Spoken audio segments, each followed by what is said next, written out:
Welcome back, adventurers, to another episode of Hero's Guide to Asgartha. I am Nick. And I'm Chili. And why is my name still like this? Dude, I've got to fix this. I don't know why this keeps happening. Get out of here. You guys do not get to know who I am. Well, I am it's now just on Nick. video. Gosh, heck, man. Anyway, welcome back, everybody, to episode 2 of our Seeds of Unity nonsense. That's right. Because that's what this is. This Exciting is a whole times. bunch of nonsense. This is just two men giving their opinions on cardboard. You know, but it's fun. That is true. It is fun. So, all right. So, we are going through Bravos. As always, we are going to, as best as we can, describe the cards in as much detail as possible and take 30 years doing so to talk about them. So, we're just going to jump right into this. Because Yes, let's do it. we have one hero that is available in draft. And yeah, that's correct. Yep, it's Soul. It's Soul. So it's actually a very good hero. I think this hero is Yeah, probably Soul's actually kinda in my nuts. mind, one of the strongest ones from this set. Yeah, have you seen the new Halua token that's available on Altered TCG? You know what? I haven't yet. Dude, it looks really good. So I really like it a lot. So I don't know if I'm ever going to play Soul, though. So we'll have to see. Oh, But okay. let's see here. These, ladies and gentlemen, are the fancy Souls that we can get this set. And they look great. I'm not going to lie. That World's Soul looks so good. Or no, what is it? What's it called? The No, it's Emissary. The Embassy one or Emissary. Yeah, Yeah, the Emissary art. It's so good, dude. it looks great. So, Soledad, mire. Anyway, moving on to our first Bravos card. We've got Bravos Cloudhog. 2 from hand, 4 from reserve. Character, Adventurer, Rogue. 2 all in the stats. On play, sorry, excuse me. I still have this stupid cough. From reserve, Sabotage. If you discarded a character this way, I gain a boost. And then the rare has basically all the same stats, except 1 up in the water.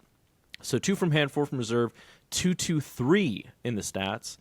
And on Sabotage, if you discarded a character this way, I gain 2 boosts. Otherwise, I gain 1. And that's also from reserve. Which, this is just good. Yes, It's just fun. Now, would you use it, though? Like, it's a lot from reserve, but you do get some extra stuff. They're really trying to ask us, do we want to play a little bit more costly? I would play And the I think rare. For Soul and Halua, it would. I would play the rare because you get Sabotage plus 2 boosts if it's a character. Because here's the thing. You can hit something from your own reserve if you need to. Like, if you're desperate for those stats, you can hit your own reserve and then be on the board with 4, 4, 5. So technically it's overstatted and you get Sabotage. Sabotage your own. Not sure that's the best effect, but you're right. For the boosts, it might be a very good alternative. Yeah. Because if you have to hit a character to get the boost, which is why I like the rare. Because either way, no matter what you Sabotage, you still get a boost. But if you hit a character, then you get 2. So that's why I like the rare more than the common. But I could see you Nice. playing both. Yeah, but they're both really good. I actually think it's just a dynamic we don't normally look about in terms of paying a little extra, not just getting the benefit of the Sabotage, but then potentially the boost. But even then, if you don't sabotage and discard a character, that's one of the new keywords here. It's sabotage a character to get the benefit. Yeah. It's still good. Yeah, I like the fact that now we're hitting distinctive things, like distinctive archetypes. So I kind of like that. I don't mind. It can be useful. In Draft and Sealed, it will be used a lot as well, where you don't have as much removal. This gives you the option of having some level of removal against some of the decks. Because when we looked at the demo decks, there wasn't much at all in terms of that. Yeah, and I haven't played the demo deck, so I actually didn't know that. So that's good to know. Alrighty. You ready to move on? Yes. The next card is one that I have Yeah, we've got your which first is one. Oh, whoops. Bravos Lookout 2/3 in the common for 0/3/3, and when played from reserve, I gain 1 boost, and then 2/4 at the rare 0/3/3, and it gains 2 boosts when played from reserve. It also has a quick ability of the next character played from your hand this turn activates one of its from reserve abilities. The reason I picked this is because I think it is overstated for the cost that you pay, right? Yes, Cost, I mean, yeah. You get a 0, yes, but you get a 3/3, so more than likely can allow you to win 2-1 or 2-0, depending on what you do on turn 1. And I think that's really beneficial. And then from reserve, you're getting the equivalent cost as well. Actually, more so. Yeah, with 144. the Yeah. additional boost. So I do like that flexibility, especially when in many cases you just need that additional stat for its cost in a specific terrain. So I like that. Of course, the rare is better, but I don't think I want to pay 4 though from reserve. Here's my thing: is that I like this card a lot. I think you definitely are going to see a lot of rare play for it. 4 is a lot for many people. Don't usually pay 4 from reserve, but you know what? Correct. You could be right. You could absolutely be right. Here's the reason, though: we have mana seeds this set, and this is basically going to help the Foundry, because Foundry is in Bravos. Sure. Yes. So this is where this is really useful in Foundry. Now, I hear a lot of people talk about the Foundry builds. The question is, like, in reality, not many people actually play that build. Now, will I people do. transition to that? Maybe. I love the Foundry builds. But I think Foundry's then awesome. you're relying so much to make sure that landmark is available, because if you don't, then many of your stuff will be much more expensive. So here's and where there's I'm cards getting that give at. you that benefit. Right. Here's what I'm getting at, is that this set actually provides a lot more flexibility with giving characters free actions for the next character that you play gets this ability, right? Yeah. Being So able to you are get seeing that, basically the Foundry. yeah, you're seeing that a lot more on actual characters. So, and we'll get into it because I think the next card also talks about this too. Because, or not this one. I think there's a card coming up that also talks about it. So yeah, there's a few of them that will do it. So Yeah. that's really the Bravos element of this set. Yeah. Is to be able to use your mana seeds to be able to get that benefit from reserve. Yeah. So we've got Catch of the Day, 2/4, Spell Disruption. Return target character or permanent controlled by another player to its owner's hand. Then create a mana seed token in that player's landmarks. Yeah. I kind of like the rare. Yeah, what does the rare do? So the rare is 3 from hand, 5 from reserve. Return target character or permanent controlled by another player to its hand. Then create a mana seed token in your landmarks. So, technically speaking, there's no reason not to play the rare over the common. Except it's rare. That's true. It's a rare slot, but Yeah. I mean, it's basically the same cost. It does. That you do have to create the outlay. I honestly think this won't get much play purely because there's other disruptions you can use. The good thing is that this is unconditional, so there's no That's cost true. on the character that you remove, and it also allows you to do it for permanent. Now, it doesn't remove it per se. It brings it back to their hand, which is why it costs 1 mana less than your traditional removals. It may be really useful for endgame, because you're paying very little for whatever they've played out. If they've got an eternal character, you can get rid of that as well. You can do a whole True, bunch of yeah. stuff. And if so the common may be good enough if you're trying to plan it to do something to bring something you've got back to hand. Right, so for example, you have a unique that has it from when specifically it says by another player though. Oh, sorry. I thought you could choose. You know what? You're absolutely right. Thank you for allowing me to read that. I was looking at it from a perspective of you can do it to yourself as well. Yeah, see, And I was going to mention that too, but then I saw it, I was like, it says another player though, so it's not Yes. as versatile as I'd like it to be. So then it allows you then to kind of consider doing this in multiplayer games. Yeah.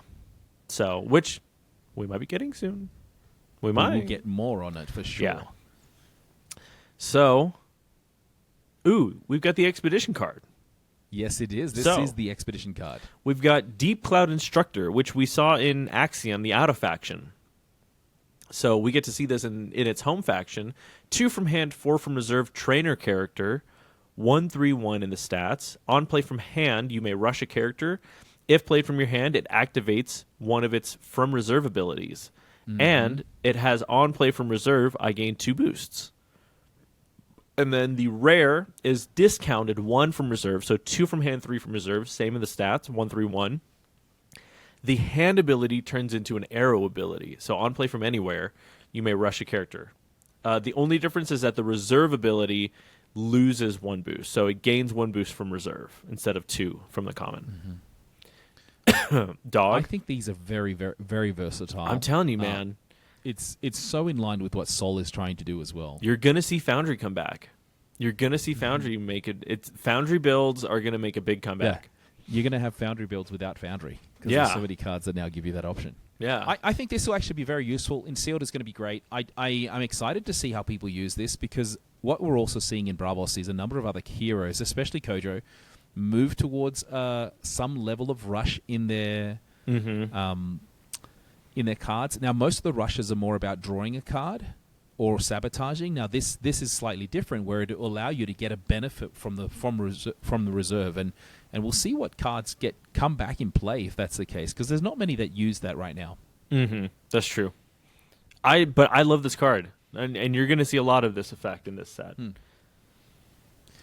Next, look at us. We both chose two different ones here. Departed Brother being the next card available for us. So at the common, it's 3/3 for 4/1. The rare give is the exact same cost and same benefit, except when it's played from reserve for the common, you may pay 1 to draw a card. Not bad at all. The rare that I've chosen, though, is when you pass first, you may pay 1 to draw a card. So it will allow you to draw twice, potentially. Tell me about why you've chosen the common over the rare and what made you choose this card, Nick. Because of that. Because here's the thing. You play this out for 3, turn 1, right? That's all you can play. I can almost guarantee you, to deny you a card draw, I will immediately pass. Oh, okay. Like, I will take a calculated turn 1 single advance over a single advance and card advantage. Because then, not only do you lose out on a card, I have more card advantage than you do. Potentially, there's also some synergies with Departed Brother and other cards that basically say when you play pass. Exactly. There are a few things you can do. You do have to pay the 1, which makes it a little bit more difficult. This was actually Marek's card that he revealed, by the way. And I love the Halua in 1. And then we've got, what's the name of the gigantic turtle? Zaratan? Zaratan on the other. This is, I do believe it is Sol in the picture talking about their lost brother. Oh. So she's trying to find her lost brother who's been lost, apparently, but don't know where. Oh, it is. interesting. I actually didn't know that. From a perspective of both can be useful. They are also very niche, though. I do like the idea of drawing. I do like that. Making it conditional is good. But you know what? At a common... Oh, well, that's technically true, though. Because technically you can't draw on turn 1 off of this. So it would have to be turn 2. Because you have to pay the 1. Yeah, but you could play it turn 1 and be first player turn 2, play it and pass. Yeah. So I think that's why I like it, because technically the common gives you guaranteed card draw if you can pay for it. Whereas the rare is more conditional. Like, yes, you have the potential for it, but not being guaranteed card draw, that's where I had to pick and just be like, No, that's fine. That was my thought process. All right, let's go through to the next card. Yeah, Tell me absolutely. a little bit. This is an interesting one. Diocles. Who, fun fact, Diocles was he's a geometer. That's what they call them, people who study geometry. And he was a mathematician. He was an ancient Greek mathematician. Yep. So, Diocles, chariot rider. Very involved in medicine as well. Yeah. So 3 from hand, 3 from reserve, 4/4/0 in the stats. Pay 3 more to play me in a starting region, which is wild. If my expedition moves backward 1 region, when I leave the expedition zone, my expedition moves forward 1 region.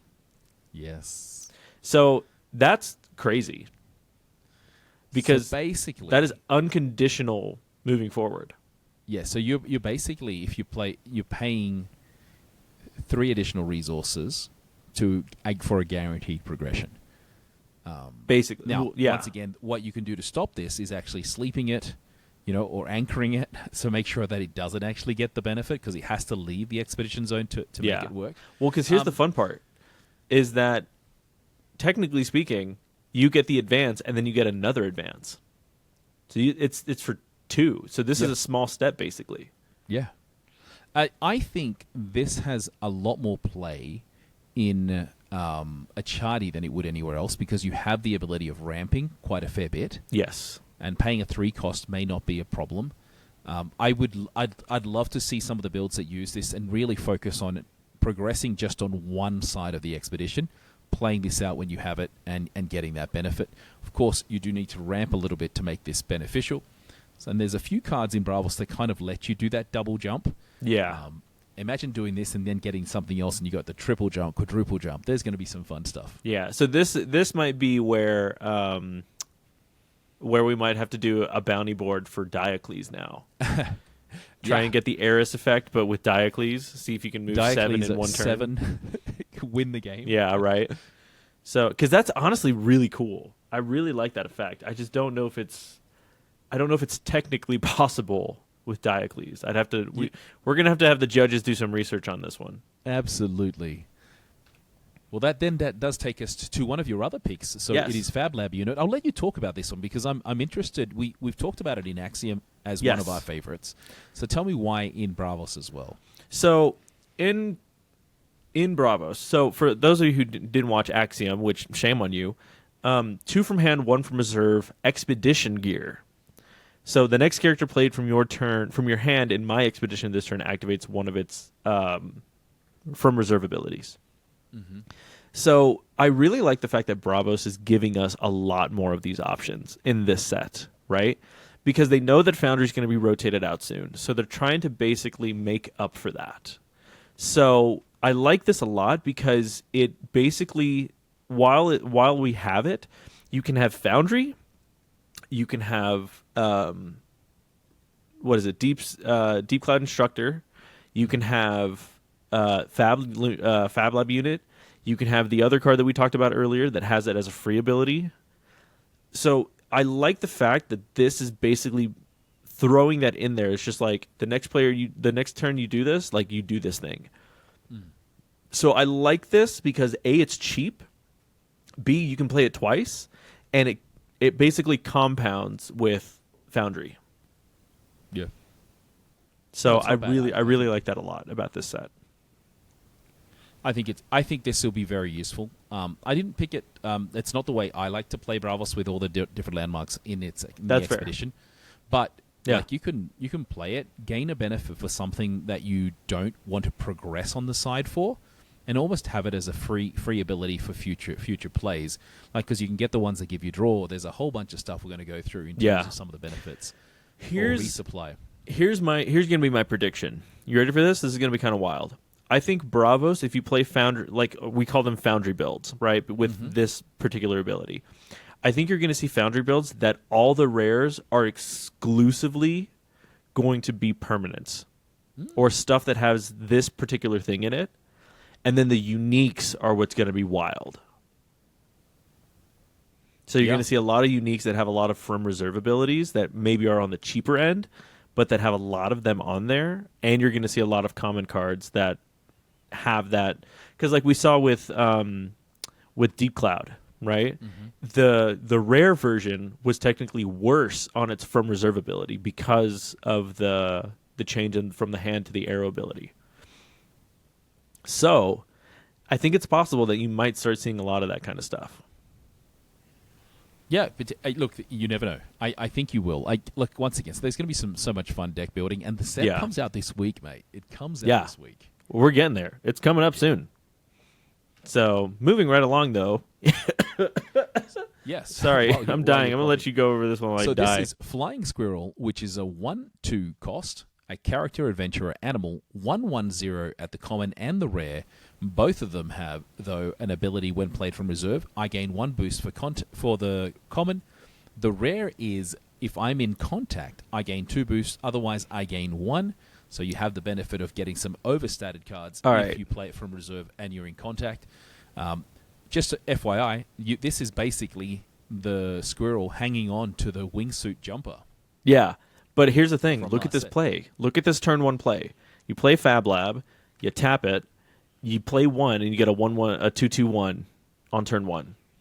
No, you'll get a 3/3. Oh, If you play the rare, though, because again, you have to remember that like most of the rares are more than likely going to be stuff that lets you do that ability. Yeah. But if you did have the slots for this is a great turn 1 play. Like, are you kidding me? That's awesome. Yeah, it's pretty great. I think it's good. It's also 1 cost. You need to have a lot of those. It's a question of which ones will it replace. This might just replace, in many cases, your tiny Jids that people were playing at the common. Now you've got another 1 cost. Yeah. The ability of it is... You're not going to get the benefit from hand unless you've got some gimmick in play, but it's still fantastic. I love the little cape, though. It's so good. It's great. See, and look, it's even putting it right in the face, too, because there's you got the Bravos Oh man, dude, I love this. This is so good. Ooh, all right, we get to fight about this one now too, because now we have the Switch again. Yeah. So, Haven Trainer, which, fun fact, the trainee is now the trainer. That's not true, but No. it's basically the same thing from set one, right? Yeah, it is. So it's still the same character that's the trainer. The last card focused on the trainee he's training. This time it's about them. Yeah, The trainer. I wonder if it's the same kid. probably think it is, more than likely. So, all right, Haven Trainer, 3 from hand, 3 from reserve character. Trainer, weird, never would have guessed that. 3/3/2 in the stats. On play from hand in the common, you may rush. If you would play a card from reserve this way, you may pay its hand cost instead of its reserve cost. Which, going back to the one of the cards at the beginning, that would be very good. Yeah. I think this is great, especially with so many cards now having a higher cost from reserve Yes. in this set. I think it is incredibly useful. Yeah, I think that's why I like it more in the rare, because it equals out the stats, which is good, but then you can do it twice if you need to. Yeah, the potential. I think it can. Normally, it's a question of whether you want to play both of your cards from reserve at the same time. It makes sense if you do. Yeah, I because thought then the you maintain common- your hand yeah. advantage. My whole thing was the common was good enough. Like, it's Yeah. not much of a loss to go for the common. And FYI, I do believe it's the same kid because he has the same colored hair. Oh, then yeah, absolutely. I think so. Like, it looks a little different, but you don't get to see it. It's his twin brother. All right, there you go. I don't take that at face value. Okay, we've got Helpful Diver. Now, before you get into Helpful Diver, for me, when I saw this, I thought that the girl was holding a selfie stick, and then I realized she's actually holding Not a onto someone's selfie hand. stick. That is Yeah, somebody's it's arm. someone's hand. Yeah. Jeez, All right, man. take us through That's Helpful really Diver. funny. So, Helpful Diver, 2 from hand, 2 from reserve, character adventurer, 3/2/2 in the stats. On play from anywhere, you may rush. If you don't, target opponent exhausted resupplies. The rare changes stats just a little bit. So same cost, 2 from hand, 2 from reserve, 3 all in the stats. And then on play, same thing. You may rush. If you don't, target opponent resupplies, exhausted resupplies. I think the potential for it is a lot better, considering how there is some stuff coming, I believe, in set 6, and I think there's some stuff in this set too, where they care about like the amount of exhausted stuff that's in your reserve. Yeah, or your opponent in this case. Yeah. I think the stats are actually very good, both the common and the rare. Yeah. Like, you look at it, you're paying only 2 resources. And I think if you've got a rush build, of course, it's going to work really well in Soul. I think it can work in Kojo in some of the things that we do, because that is pretty low to the ground. Yeah. But it's really strong stats at the rare. Like, if you choose to do this, you're getting 1/1/1 more value for than what you're playing. Yeah, and that's I the just thing, don't is that know. technically it's if you don't rush. So you could have like a turn 1 play with this and the Flying Squirrel. Yeah, but then you're giving someone an exhausted resupply. Well, no, Now, but that's if what I'm you give saying. If something- you don't rush, then you have to give. So if you do rush, it doesn't matter. Yep. So Correct. just rush all the time. Just play Soul, idiot. That's what you got to do with this. Okay, Hesperide. Hesperide? Hesperide. It's something Greek. I think I have it no is. idea what it is, though. It's a nymph, I think. Yeah, you do this. I'm going to look up the Greekness of this. Greekification So levels. Greekification No problem. overload. So it is 3/2 character fairy for 3/2/2 in stats. When played from hand, you may return target permanent to return his hand. If you do, create a mana seed token in its controller's landmarks. So if you do this against someone's mana seed, you're basically just replacing their mana seed, right? If you do it for anything else, it's great, because just if it's a token permanent, it just goes away. It doesn't go into someone's hand.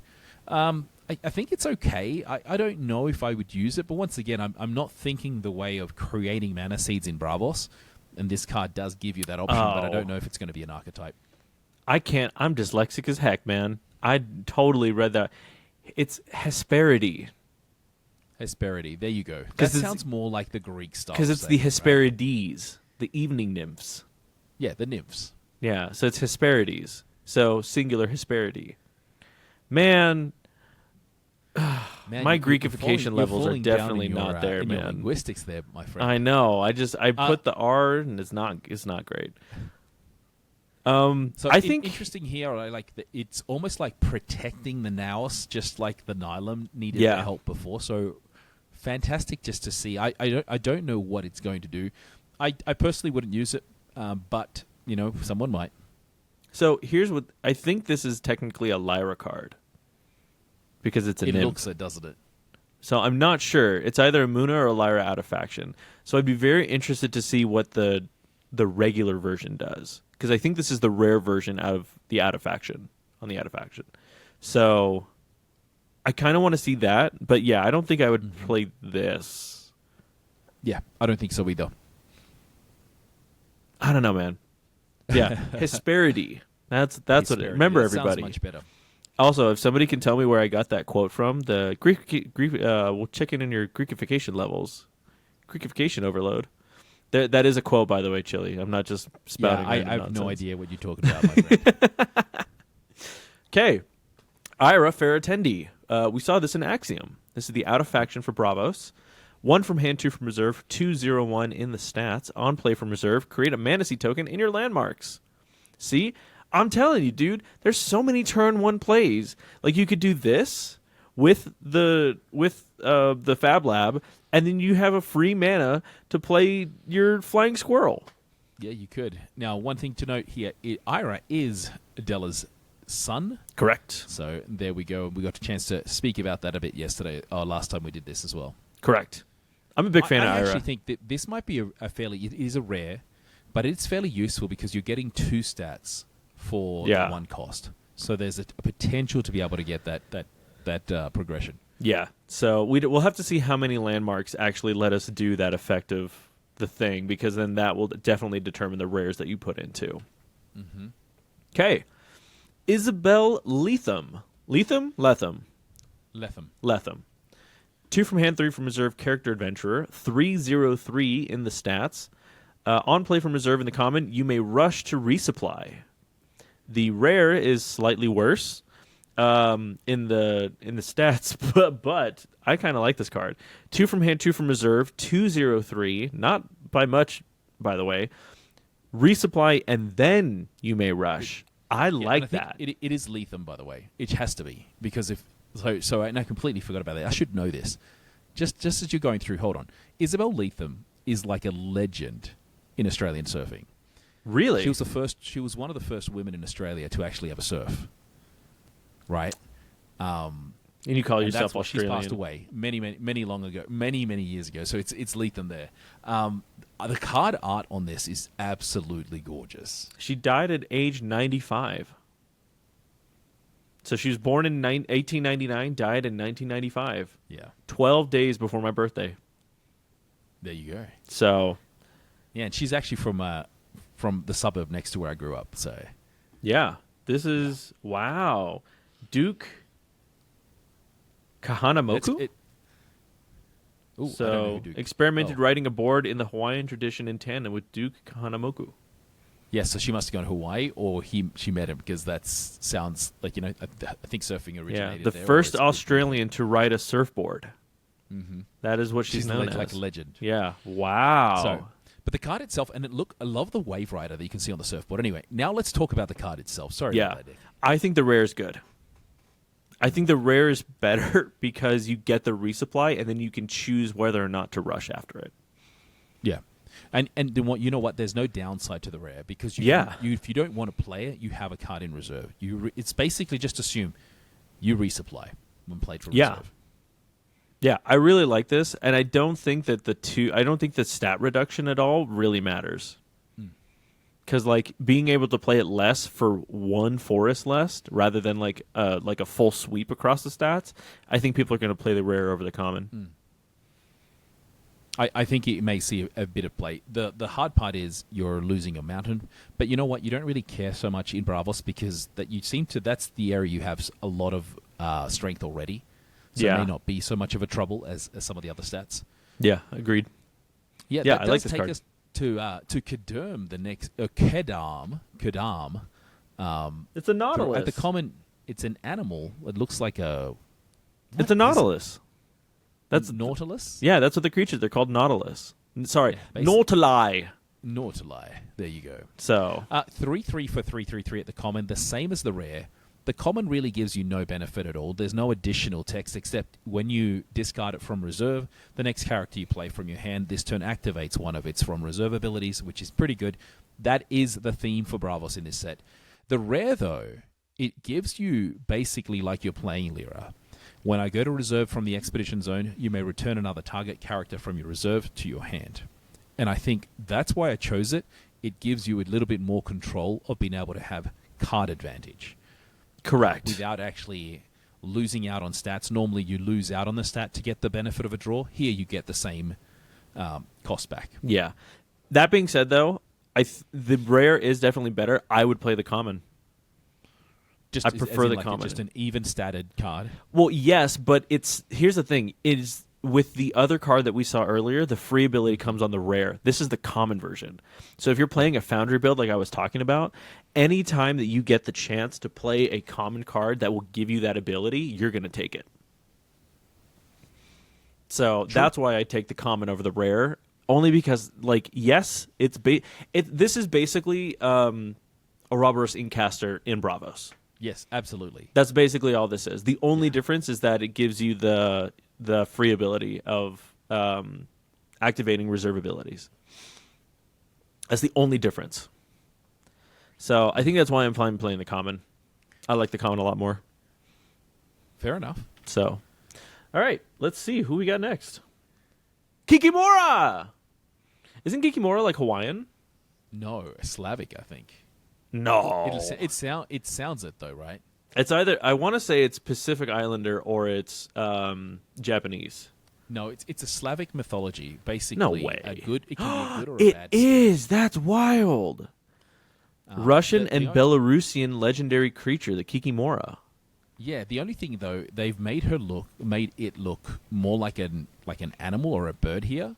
Everybody I say don't hi know to if my that's wife the again. Normal way. Hello, how's it going? Yeah, everybody. Like, you can't see her on video, unfortunately, but you will, or on the audio, but you will see her on video. Hi, wife.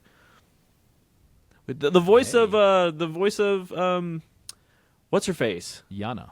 It was Yana, and she was also the voice of Rika Headset Lady. Headset. What was her Yeah, name? that's right. Rika Headset. Oh, I don't know what. I don't remember her name. Because you've not shared the lore with me.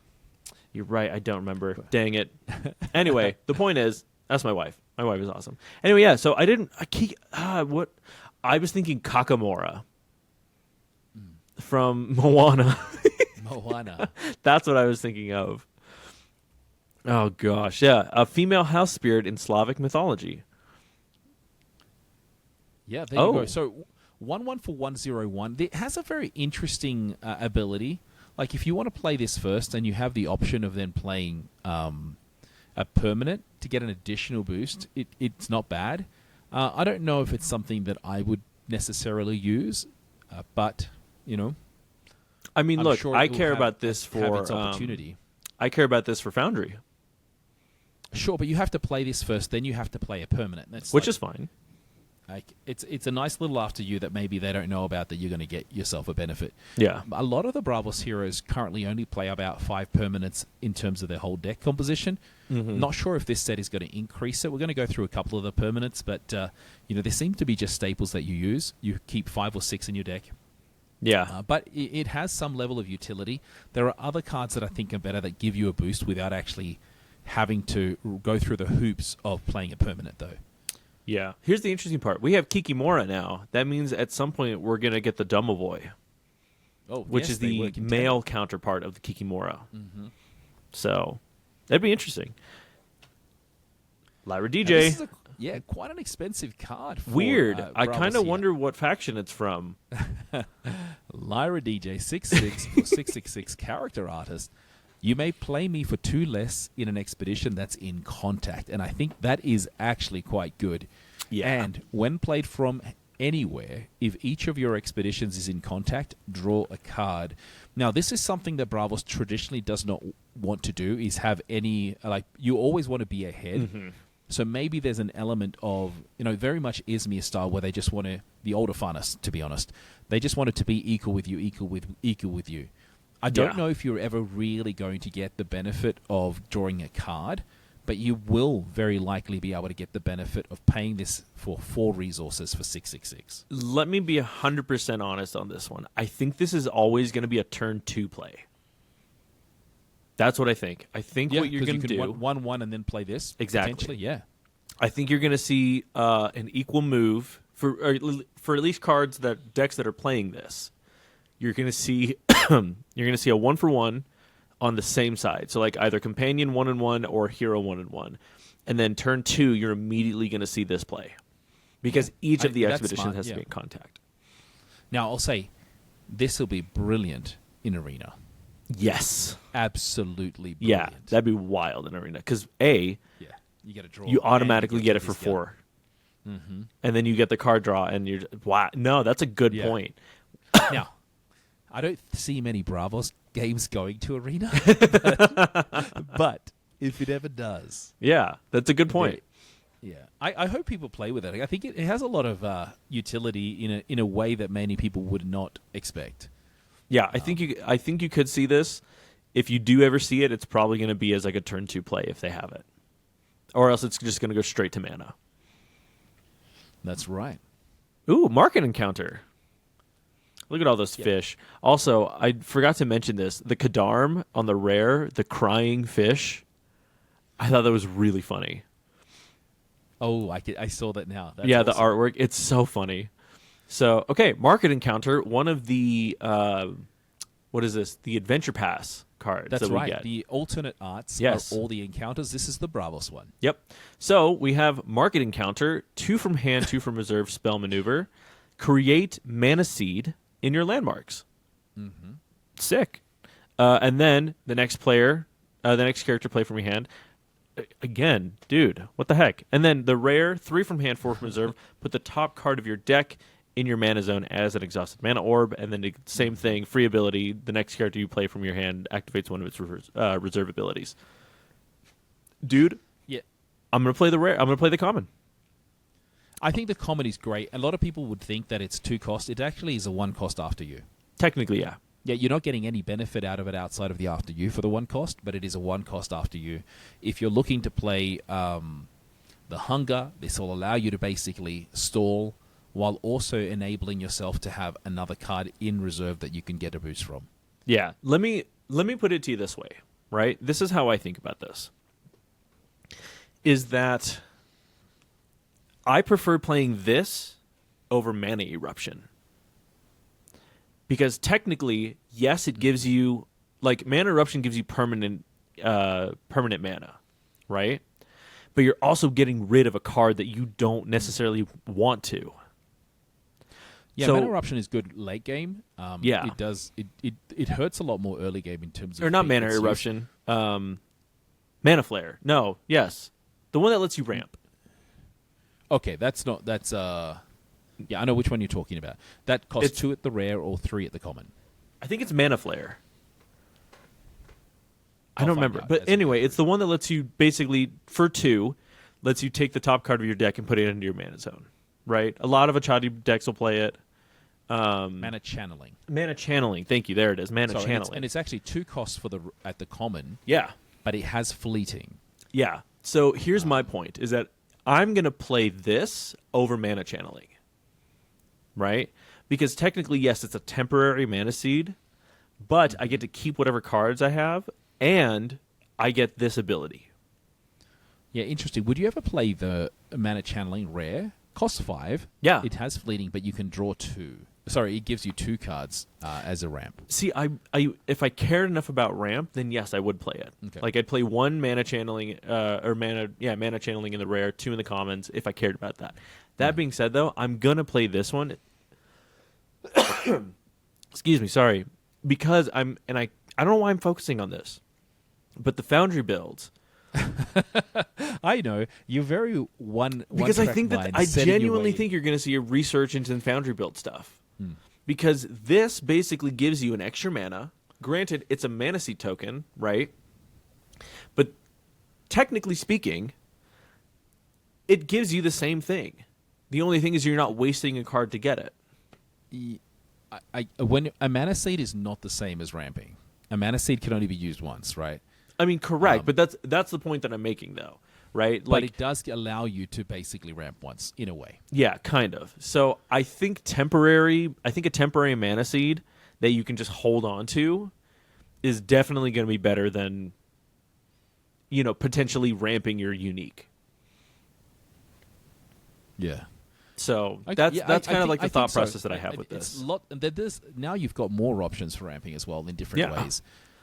It does take us to the next card, though, and this is interesting because it's Tarun that you're seeing here. Yeah. Moona Botanist, 2/1 character druid, and I believe it's Tarun there.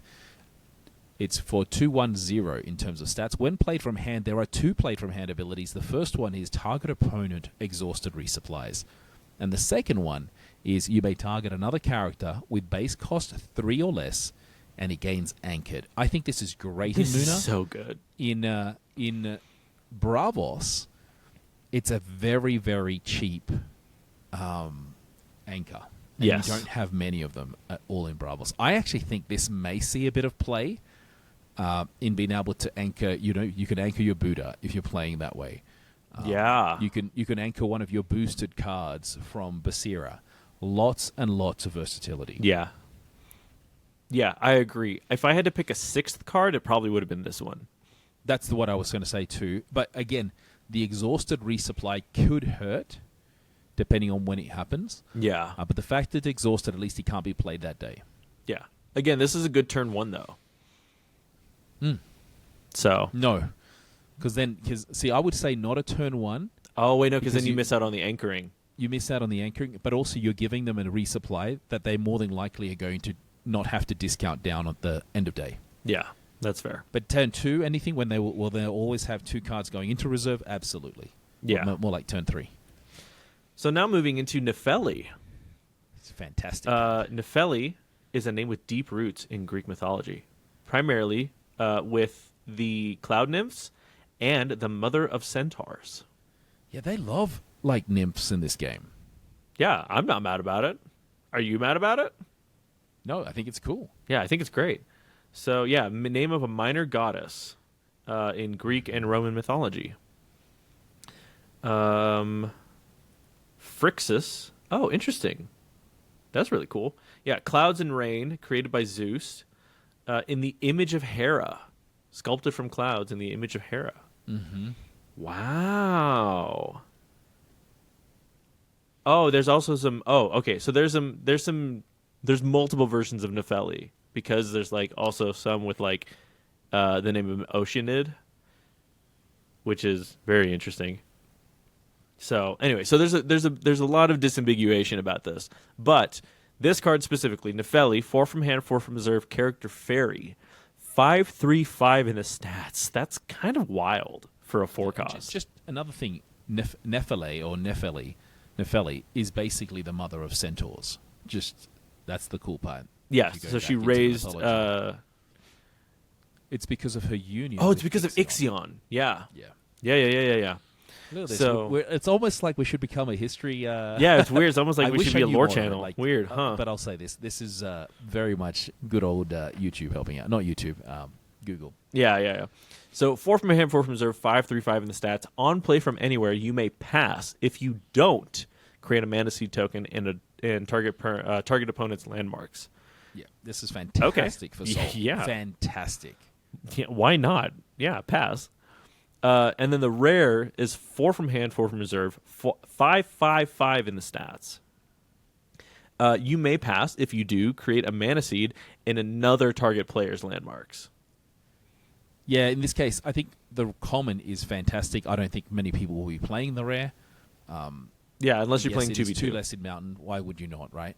Yeah, unless you're playing 2v2, there's no real reason to play the rare. Mm-hmm. So, which makes me think that we're going to get official support for 2v2. I hope so. I hope so soon. Yeah. The next card is one of your favorites, and the poor little pigs are into trouble again. I think this card is just great. Are you kidding me? So, first off, I feel so bad for the 3 little pigs, man. They have just gone through hell and back. They do. And they keep coming back for more. Yeah.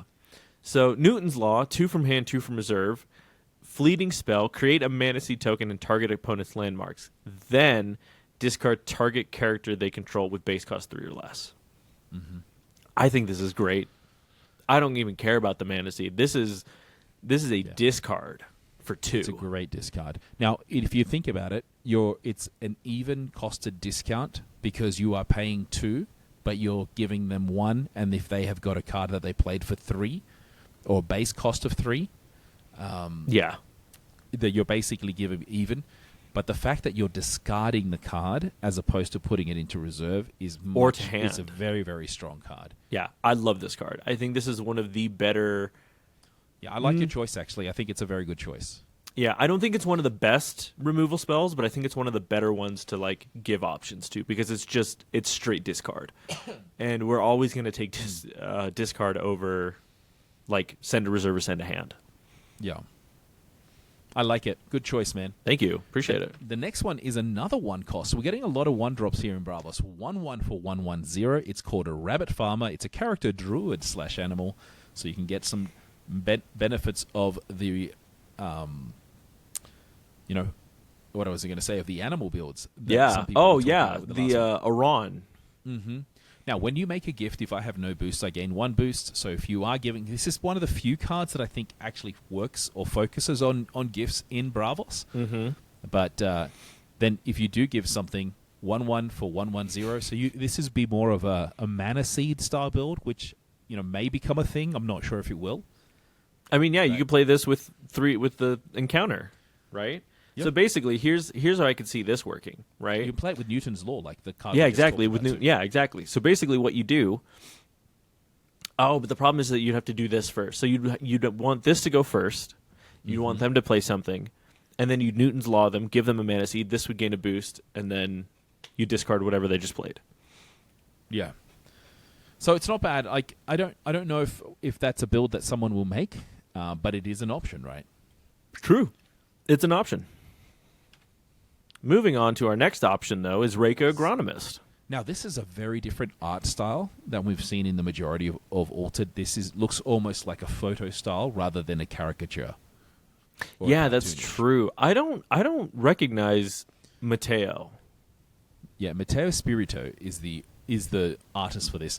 I know they've done a few other cards, if I can recall, just unless there's another Mateo in the game. But this is really, really pretty. This is like super detailed. Like, this looks great. Mm-hmm. So, Reika Agronomist, 3 from hand, 3 from reserve, character engineer. So it could go along with your Axiom builds, potentially. 4 all in the stats. On play from hand, create a Mana Seed token in another target player's landmarks. Not bad. Like, you are giving a benefit from hand, but then from reserve, you are actually getting really good value. Yeah. So this would be a good thing to, like, if you could swap a card, like put a card from hand to reserve, would be a great card to do that with. Yeah. Which it sounds like there's a little bit of that in Bravos this set. Yeah. So the next card, I am so surprised you didn't choose it, given your whole thing about Foundry. I have heard Rika Fisherman at the rare, and we're going to talk about it in a second, is the most broken card. I did not choose it because I personally don't know if I like that kind of build personally, but I can see why so many people see this as one of the first cards that may have to get amended or errated. Well, you have to remember, I'm already at like 4 cards. Yeah. Yeah, that's true. So the first one is 3/5 for 2/2/4 for the common. Rika Fisherman Character Citizen.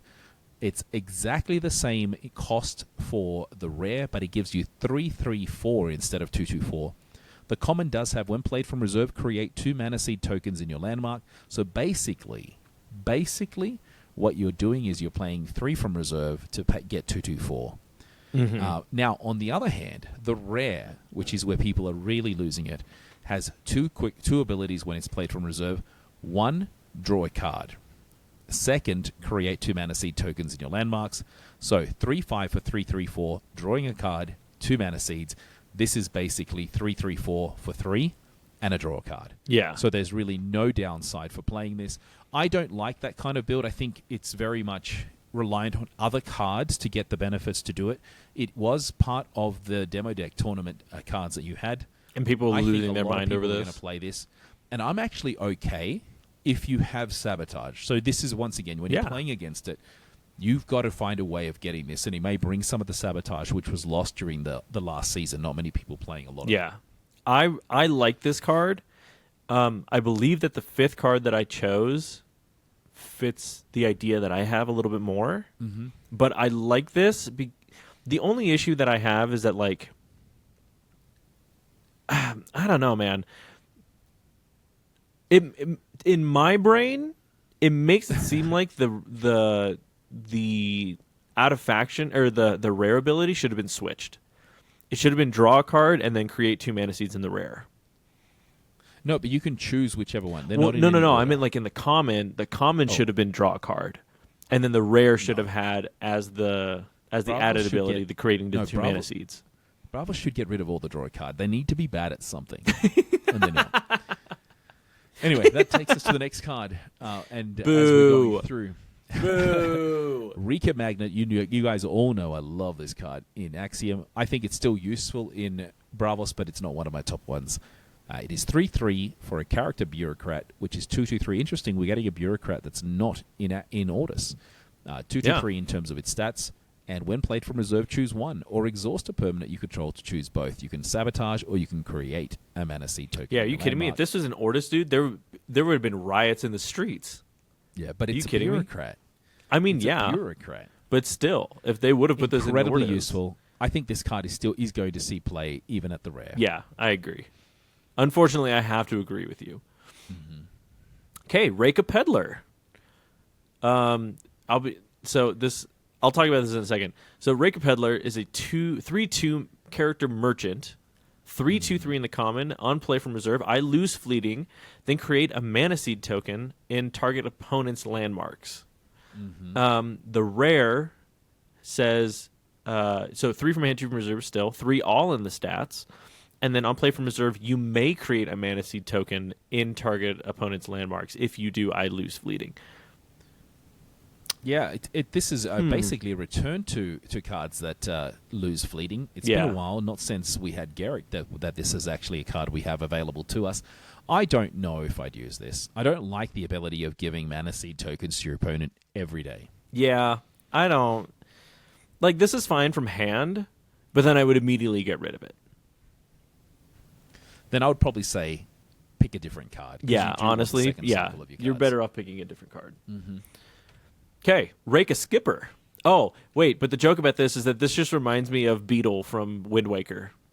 Oh, So if that's funny. anybody's played Wind Waker, this just reminds me of Beetle from Wind Waker. Just a guy on a boat just wandering around just trying to sell you fruits. That's so funny. All these airships that we're seeing. Yeah, I like this a lot. So Rake a Skipper. 2 from hand, 3 from reserve, 0/0/3 in the stats. When my expedition moves forward, create a mana seed token in your landmarks. And then the rare has the exact same card, all the same, except for on play from reserve, I gain a boost. Yeah, I actually really like the common to be able to be used. Yeah, I would play the You common. play that early day because then you're more than likely going to move forward, and you're going to be able to get that that mana seed. Yeah. The hard part is I don't understand why it costs more from reserve. It doesn't make sense to me that it would because there's no additional benefit for playing it from reserve. Now, unless you have the Haven, and then what you do is they basically assume you're going to have something that gives you a boost. That's fair. But yeah, which the rare does, by the way, and maybe that makes a little bit more sense. Though I would not play the rare; I'd probably just play the Yeah, the common. I'm playing the common. 100% I'm playing the common. Woohoo! Let's go. Yeah, this All right, is cool. your last one. Rider's Mask. Now, we'll How talk about great this is the why I art on gained this? this, right? So, 1 from hand, 1 from reserve. Another expedition permanent gear. I just really like expedition gears, I guess. So, so you may tap it and pay 1. The next character that joins my expedition this turn gains 2 boosts, which is great. Like, that's already just really good. But Yes. the reason why I picked, But you got to the pay rare- one though. You got to pay one. That's fine. Are you kidding me? 1 for 2 for 2 boosts? This- Dog. This with the if the card hadn't been errated or suspended, this with what are we calling it? The mighty Tiny Jin. Yes.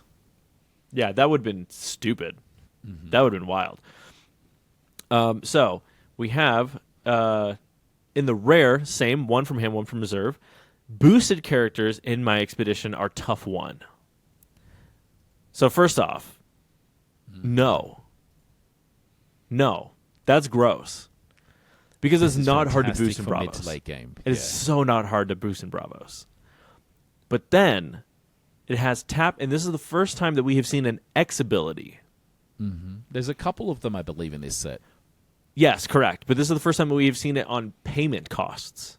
We've seen them on like X plus 1 or X, like where X is the number of like charge counters on me. But you may pay X.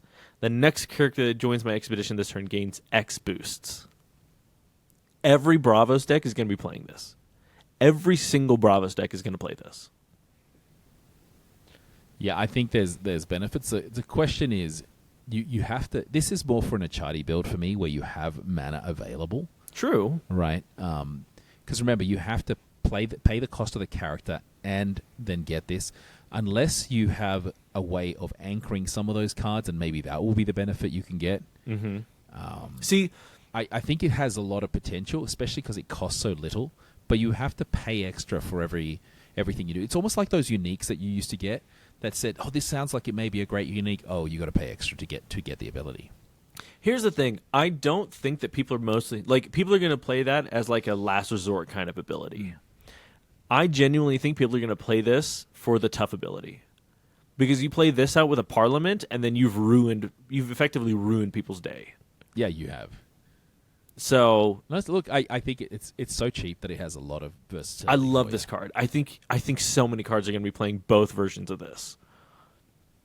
Yeah. So that's my opinion. I like the comment. I think I'm happy with the comment just on its own. That's the next fair. card is 5/5 Son of Naos, character plant, 3/3 gigantic, and when you play it from anywhere, you may target an opponent, they draw a card. And when you make a gift, which drawing a card is, I gain 1 boost. So you give them a card for a 5/5 cost for 4/4/4 or 8/8/8 worth of value. I think it's incredibly good. You play this in Basira, you get an additional boost on top of that. If you've got tough through some of the other things you've got, you're more than likely going to win both sides.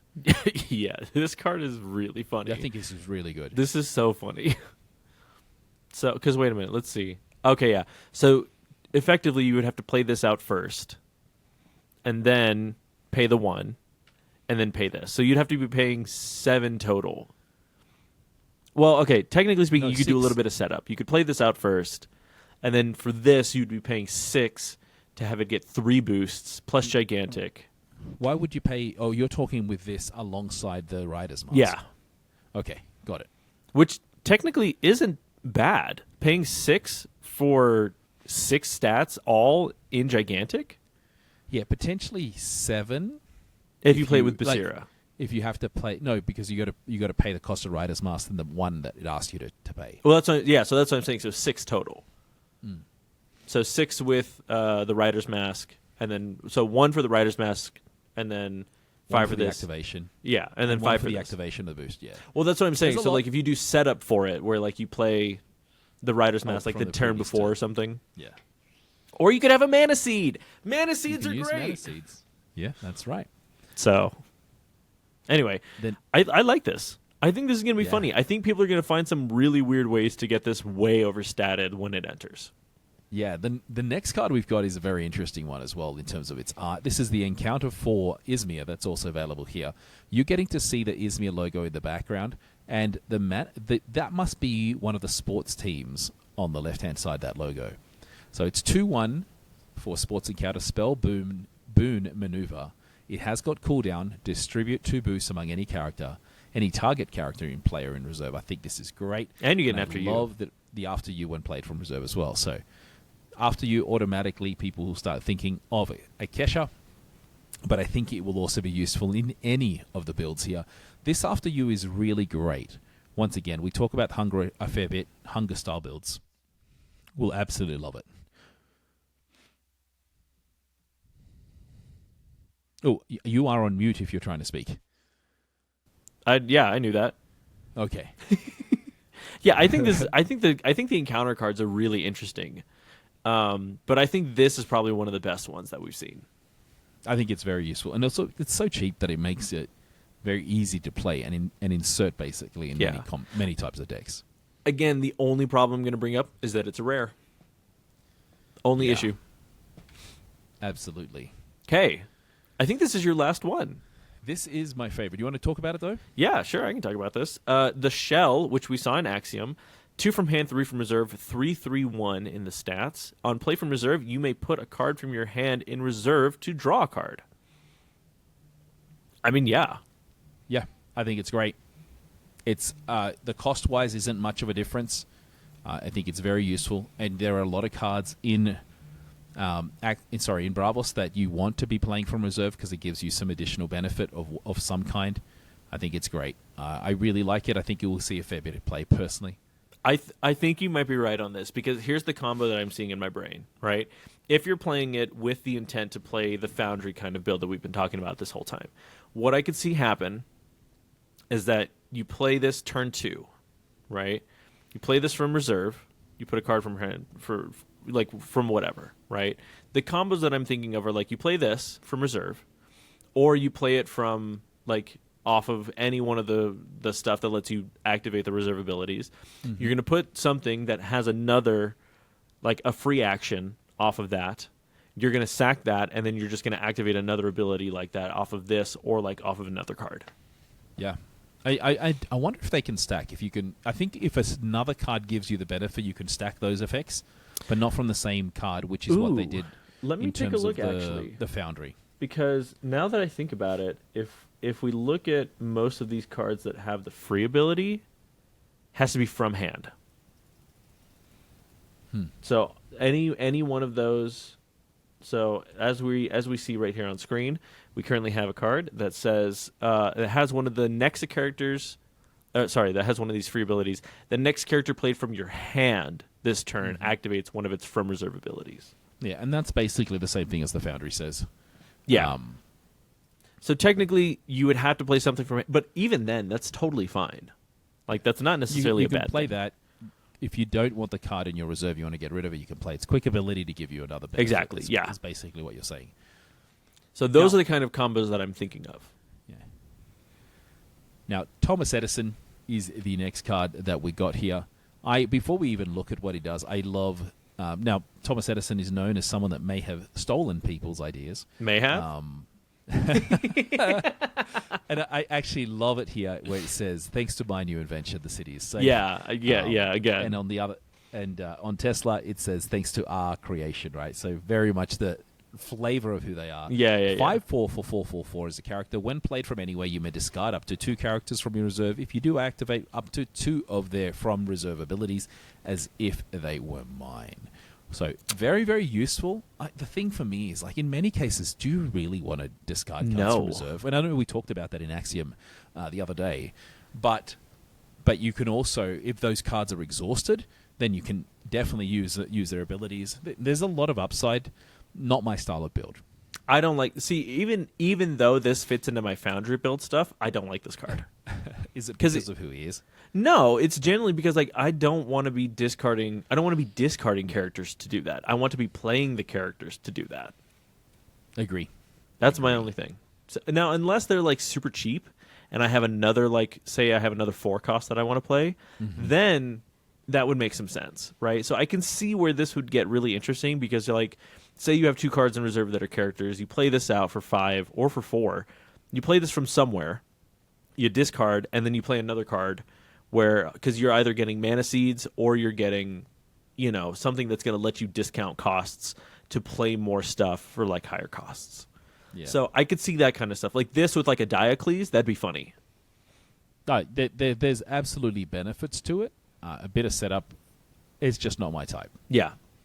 So I could see where this card becomes handy, but like, I don't know necessarily that I want to do that. All right, I believe this is one of the last cards. We've got 2 cards. Yeah, second last card. Yeah, that's right. Yeah. So we've got Time Out. We have a 3 from hand, 3 from reserve, spell, Disruption Maneuver. Send to reserve target character with base cost 4 or less, then exhaust it. Then I gain Fleeting unless there are 2 or more exhausted cards in reserve. So this is where some of that exhausted resupply card could come in handy. Yeah, I actually think this will be really fun because there's a potential that it's not exhausted. and then you're getting a really strong spell to be able to be played twice. So, Yeah. I think I just don't know if I'd use a limited spell because it's base cost 4 or less for a rare. That's fair. But again, the issue though is the potential. It's a potential to to use card where you would have to like exhausted resupply or something and then do this. Because Bravos doesn't really have any exhaust options. That's right. So, all right, last card we've got is Wanax. That's right. This is the special card, the first of its kind in Bravos. So it is our exalted card. yes, we have Wanax Reka Hexarch, 5 from hand, 5 from reserve, 6 all in the stats. Play me for 1 less per other card you played this turn. But then immediately you have to pass. That's right. Just remember, playing means actually playing the card at its cost. It's not a quick ability. That is Correct. not playing. So very much targeted to your builds for Soul. And I love that they've made... That's the way that Equinox has basically created cards that are more targeted to one archetype or one hero. Yeah. Here's my issue. First off, kind of freaks me out just a little bit. The blue-figured guy? Yeah, I don't... Like, the super nice version, like the alternate art hex art card, I don't... It looks weird. Like the blue fins on, or like the blue face with the golden fins, like it looks odd. Yeah, I wonder if that's the way that they're able to breathe when they're in the air. I'm not sure. Maybe, I don't know. Like I'm fine with the original art version. Like that one's cool. Add attention in dress uniforms, like it's fine. I don't like the alternate one. It looks weird. It kind of freaks me out a little bit. It might give me nightmares later. So now. I don't know. It is a finishing card, though, so pay me for 1 less per other card you play this turn, and also when played from anywhere, pass. Yeah. I like if you're playing it in Soul, the hard part is you must have a lot of mana to be able to use it. Yes, or a lot of mana you've been able a lot of mana seeds. That's true as well. Actually, I didn't consider that. If you're able to get it for paying only 3 resources, I think it's fantastic. Yeah. Because just think about it. You play it as your last one. You've already triggered up your Solid Halua, either as gigantic or not. You're going to get 666 of value for 3 if you've played 2 cards. Even for 4, right? 666 of value for 4 is still good if you've played 1 rush beforehand. Wait a minute. And then you also get your Halua. Hold on. Let's see. Okay, so this specifically says create. So technically, Halua does not count as playing. It counts as creating a Halua token. Correct. And it also happens later because it's also after you passed that you get the benefit of it. I think it's going to see play as people in Halua. I'm not sure if 1X will get much play elsewhere. Yeah. I mean, here's the thing, though. You could potentially see it in Kojo only because you play 3 1 costs. And then this for another 3. Yeah, but you need to play something that lets you rush, because you have to rush to get this. Not necessarily. That's what I'm saying. So, like, because it's the same turn, not the same day. No. Oh, this turn. That's you have to right. rush. It's this turn. Yeah, the only way of getting Right. this is through rush. That's right. It's this turn, not this. Yeah, no, I don't think so. So that's where it gets a little bit. That's why I say it's really only for Sol and Halua. But let's we are at the end. Yeah. Do you want to take us through your 5 cards and which of these is your favorite? And I'll do the same as we close up. All right, I've got Departed Brother, Fab Lab Unit, Haven Trainer, Newton's Law, and Rider's Mask. Genuinely, I think it's Fab Lab. Really, again? Did you choose that one as your I did. first one? Dude, I think this is going to become a staple. Wow. I genuinely do. I don't know why, but I think that potential to activate any reserve abilities on play from hand is because there's some nutty ones that you can find that are really that like a lot of times you can only play them from reserve for a very high cost. Yeah. Interesting. And this is and to be fair, this is assuming that we're only building cards off of this set. Yeah. That's not including any cards from any previous sets that have like some really wild stuff. That's true. All right, from my end then, Nick, I like your choice. I actually am going to pick Haven Trainer, which It's not a bad card. I know, on the common that I've picked. But you know what? Whether it's the common or the rare, I think has a lot of utility, especially with cards, and a lot of uniques that are played that usually cost you more from reserve. Yeah. To be able to get that benefit, you're only losing one stat in water for playing this anyway. So I think it's very useful. My second choice, though, I really, really like the shell. I think the shell will see some play out of these two. Those are the ones that I've picked. But anyway, this has been fun, right. Nick. Yeah, What's absolutely. next? Are we doing Lyra next, or are we going to go out of order? Let's see. Yeah, why not? Let's do Lyra. Let's see what Lyra's gotten up to. You know, I'm a Nadir fan. Let's see what kind of nonsense Nadir might get up to this set. Yeah, I've struggled with Nadir's pre-constructed deck at the moment, but I want to make it work for me. I really like what they can potentially do. Yeah, that's All right, fair. So, all right, everybody, thank you so much. And we have got stuff to do because we are well-functioning adults, and so we have stuff to take care of. So, everybody, thank you so much for listening in on this. Again, we will have these available on our Patreon as well as on our YouTube. Along on Patreon, we will have the PowerPoints so that you can go through, you can edit the assets on this to do whatever you want with them. So, if you want that, go check out the Patreon, patreon.com/guide to Asgartha. And all you have to do is just become a free member, and you get access to this. So, good job. You did something that helped support us. Yes, So, thank you very much. Yeah, absolutely. So, everybody, thank you so much for tuning in, and we will absolutely see you on the next one. Hasta luego. Ciao.